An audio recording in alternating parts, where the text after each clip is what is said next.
मोरे घर आबे हो बाबा, मोरे घर आबे हो गुर मोर भाग जागे ना।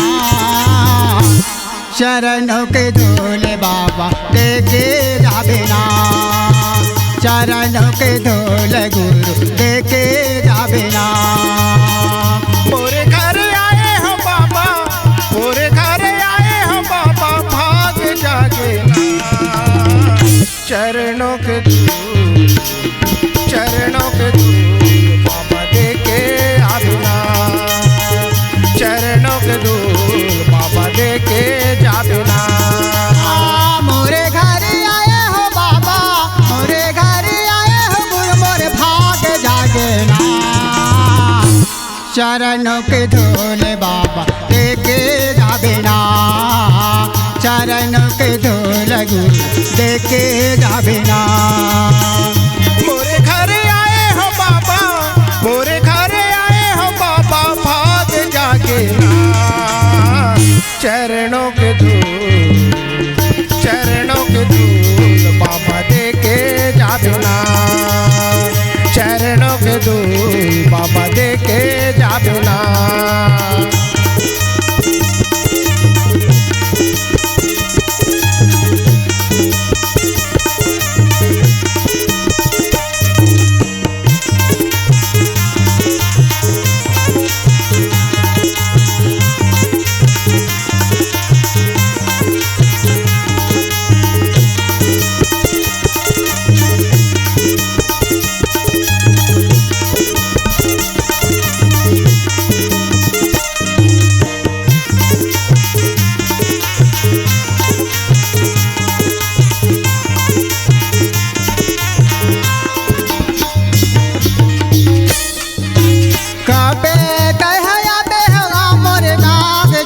फिर भूला बिगड़ी के भाई बिगड़ते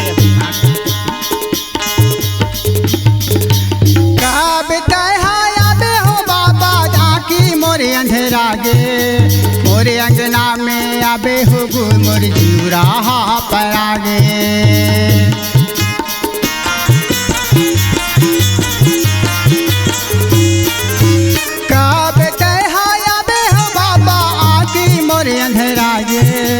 देखत देखत मोरे कुटिया में बाबा जी हाँ मोर पर आगे।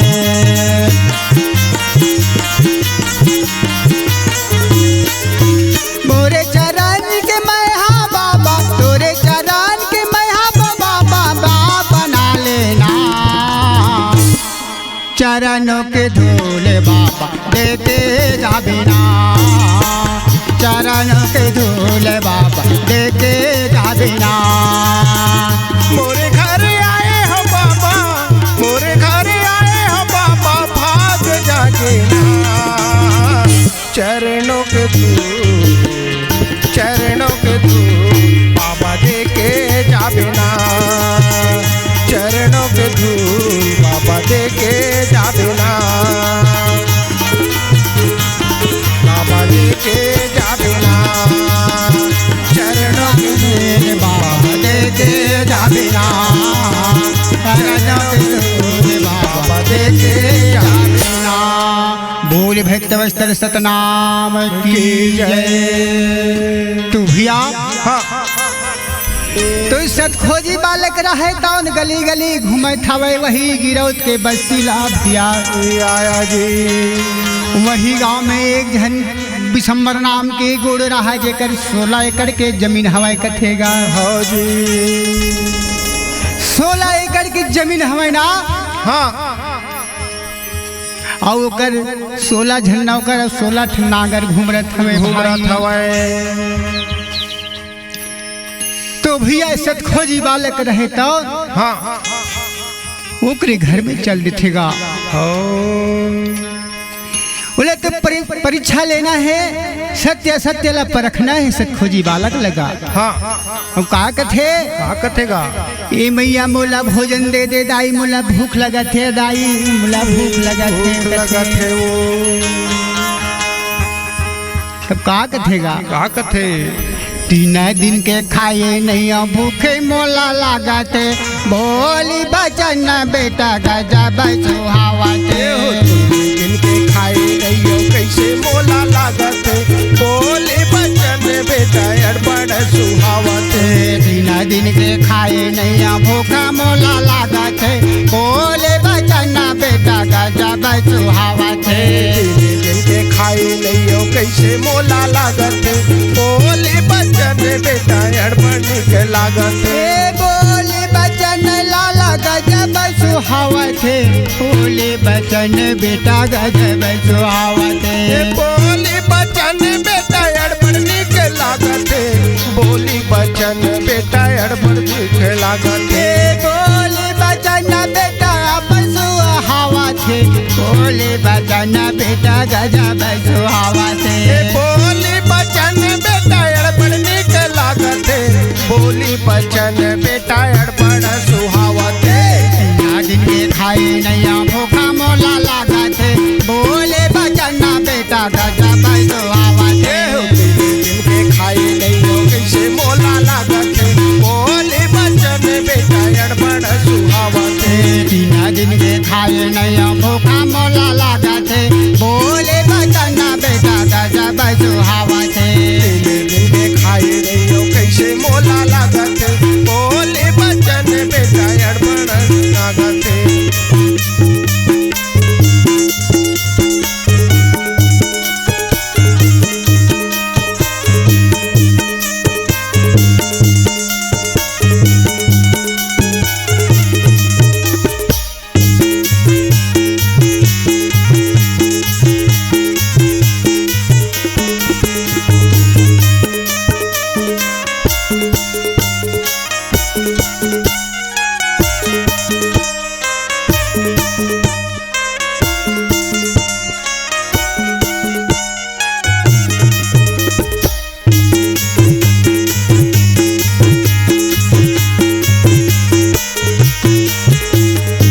तो भैया माता गोड़ी रहे कौन पूछे कि बेटा ते कौन गांव से आ है कहाँ के रही है कौन तोर माता पिता है बेटा कहाँ के रहैया बेटा कहाँ के बसैया रे कहाँ के बसैया कहाँ के रहैया बेटा कहाँ के बसैया रे कहाँ के बसैया कहाँ के रहैया बेटा कहाँ के बसैया रे कहाँ के बसैया कहाँ के रहैया बेटा कहाँ के बसैया रे कहाँ के बसैया कौने तोरे पिता हवा कौने तोरे मैया रे कौने तोरे मैया कौने तोरे पिता हवा कौने तोरे मैया रे कौने तोरे मैया कौने तोरे मैया बेटा कौने तोरे मैया रे कौने तोरे मैया बेटा कौने तोरे मैया रे कौने तोरे मैया बेटा कौने तोरे मैया रे कौने तोरे मैया बेटा कौने तोरे मैया रे घोड़े ना माता ये दे बालक लाया बोला थे तीना नावा बिना नहीं बतावा थे दिन के खाई नहीं हो कैसे मोला लागत बोले बचन बेटा अड़बड़ सुहावत तीना दिन के खाए नहीं भूखा मोला लागत बोले बचन बेटा गजब सुहावत दिन के खाई नहीं हो कैसे मोला लागत बोले बचन बेटा अड़बड़ सुहावत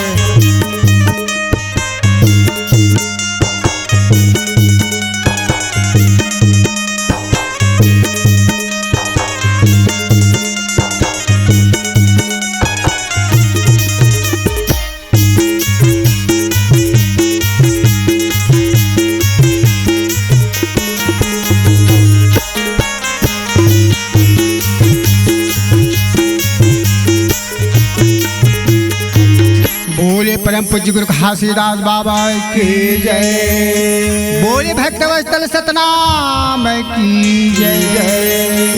तो भैया बालक के रूप रंग ले देख के माता रहे तो मोहित हो जठेगा मोहित हो गएगा माता मन के ममता है नहीं माढ़े कथे काबर ओकरे से ती ममता मई माता कथेगा धन्य है बेटा आज तोर माता पिता आज तोर कैसन सुंदर बालक ले तोला छोड़ दे हवे बेटा छोड़ दे हवाए जंगल झाड़ी डोंगरी पहाड़ी बर घूमत घूमत आए आ हवज बेटा आए हवज बेटा चल बेटा चल ऐसे करके माता रहे तो भैया अपन घर में ला लेते। घर में लाले है। घर में लाए के बाद में हरिया में बासी निकाल के वही बालक ला बासी अपन गोद में लेकर के खवाए लगे। तो भैया पहले के जमाना में यहाँ बड़ हरिया रहा। माटी के बर्तन वही में बासी वही में खाना बनाए और वही में सब सब्जी दाल बनाए के सब मट्टी के बर्तन रहा भाई। जी तो बटके में बासी निकाल के माता रहे तो नपन सतखोजी बालक ला बासी ला खवाए है भैया। खवाए थे बासी ला खवा के मैया कथे। का बेटा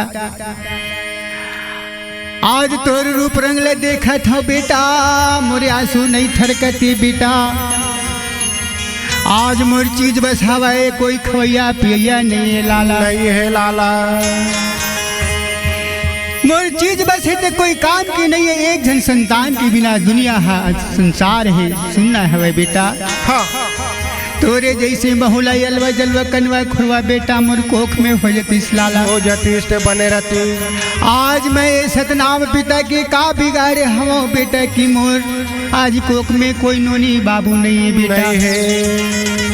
ऐसे गोड़ी माता रहे तो रोधन करत रह भैया। तो बालक थे मैया बोला नींद लगत थे मैं जाके कोई जगह खटिया ला बिछा दे तो मैं सो जाते हूँ कथे।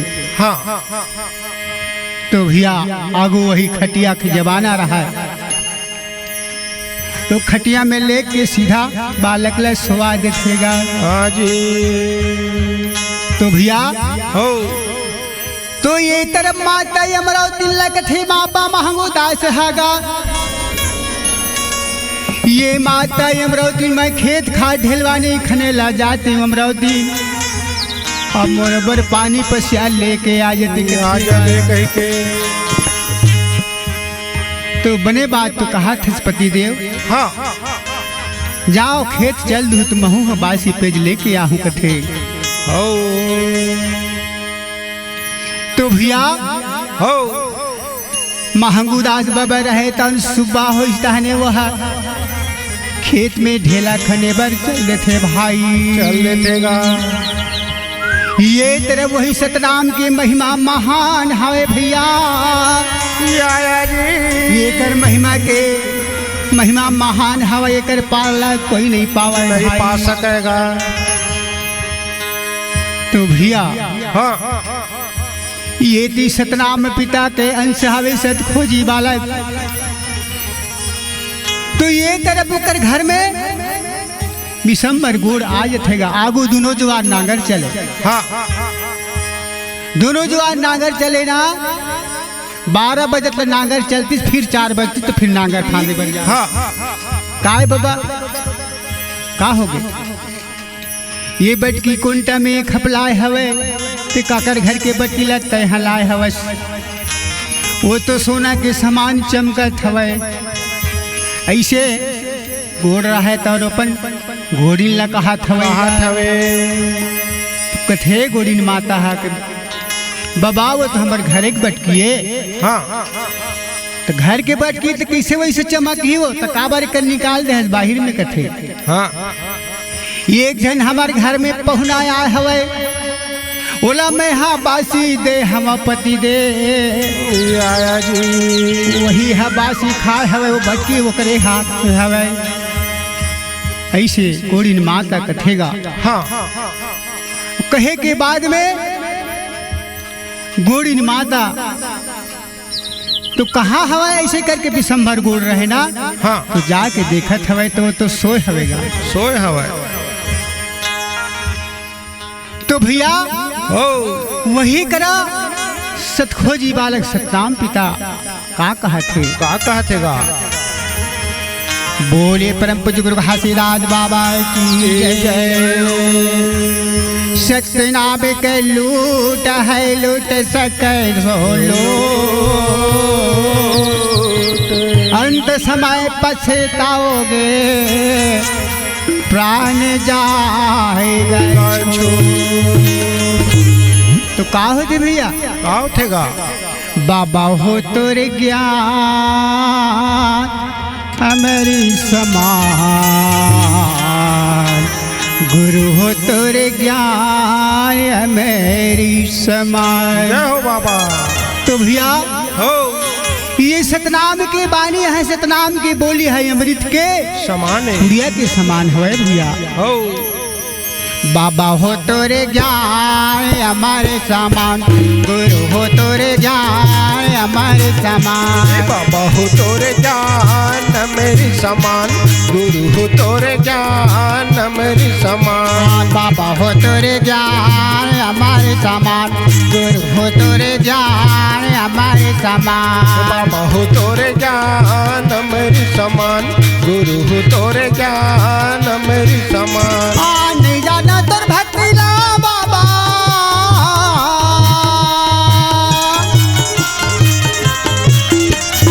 नहीं जाना तर भक्ति अलग पहचान।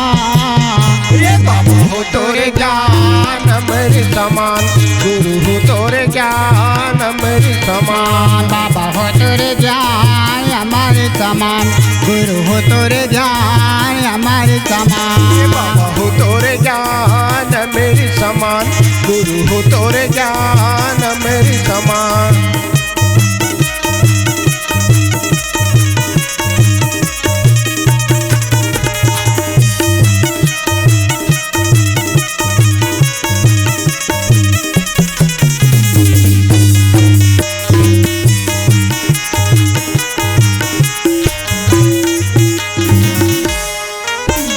पहली पंथ मोरे गाँव छोड़ावे गाँव छोड़ावे।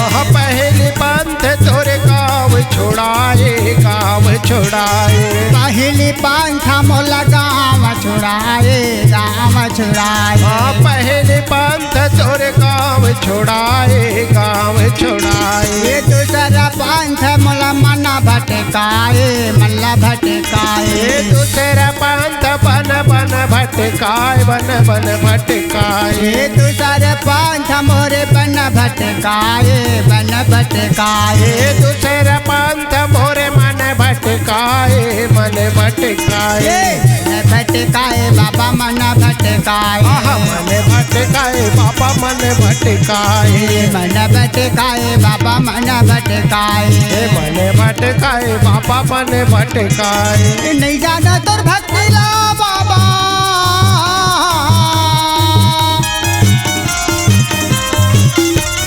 नहीं जाना तोर भक्ति अलग पहचान।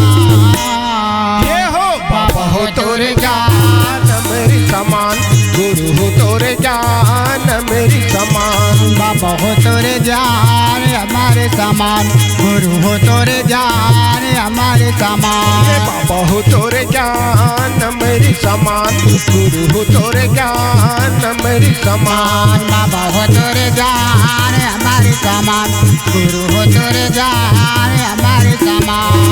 हो तोरे ज्ञान मेरी समान गुरु हो तोरे ज्ञान हमारे समान।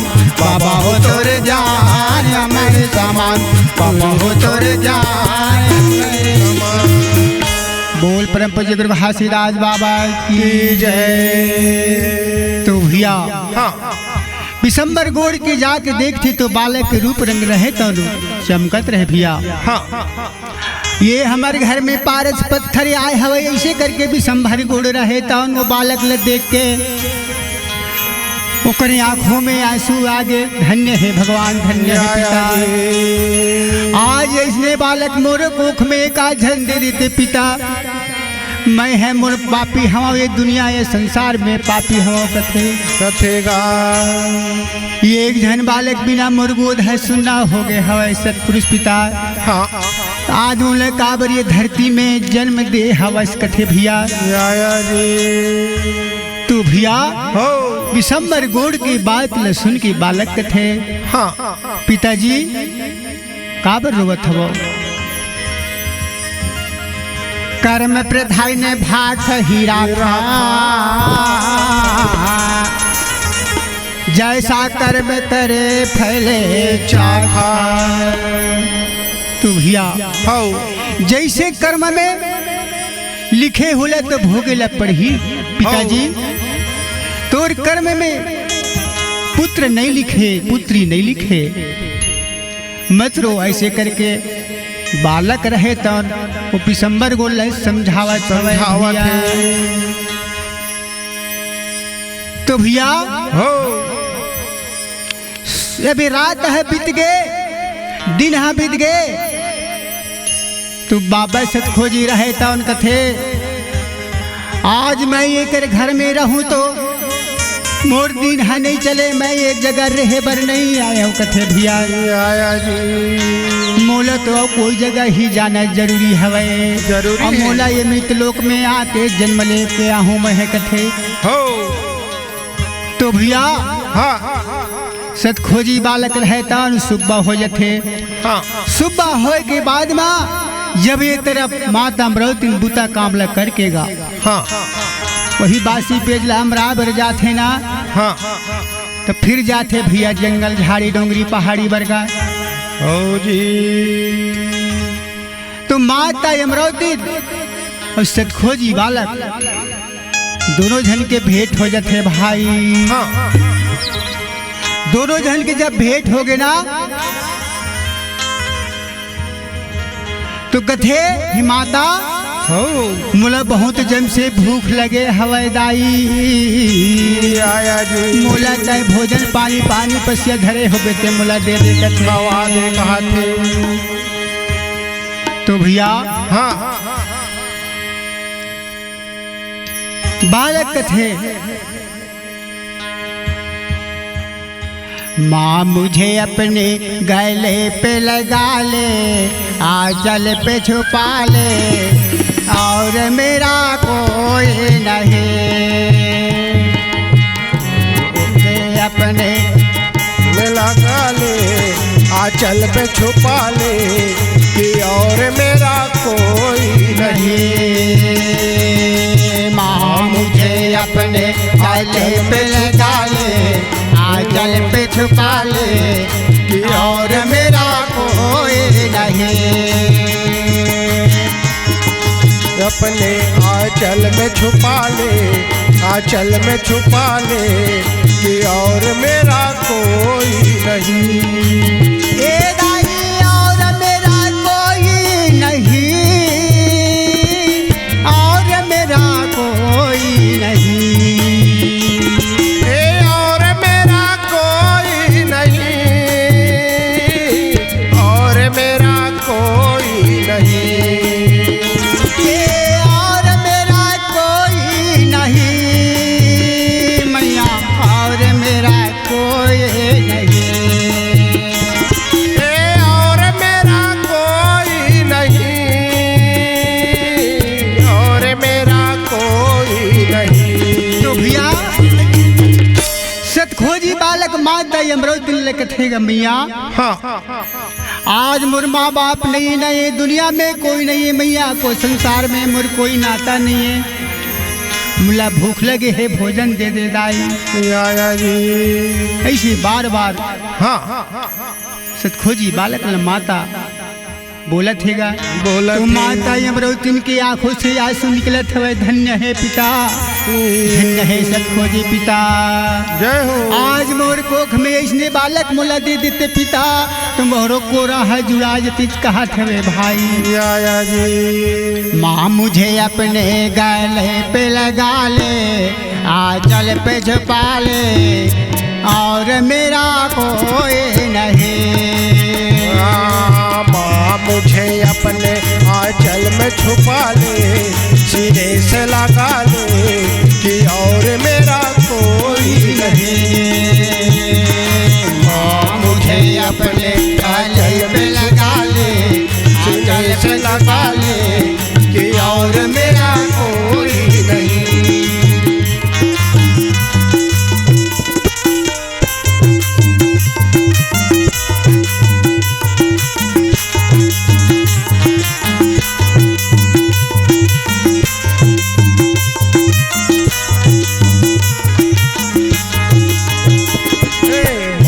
मुझे अपने आंचल में छुपा ले, सीधे से लगा ले, कि और मेरा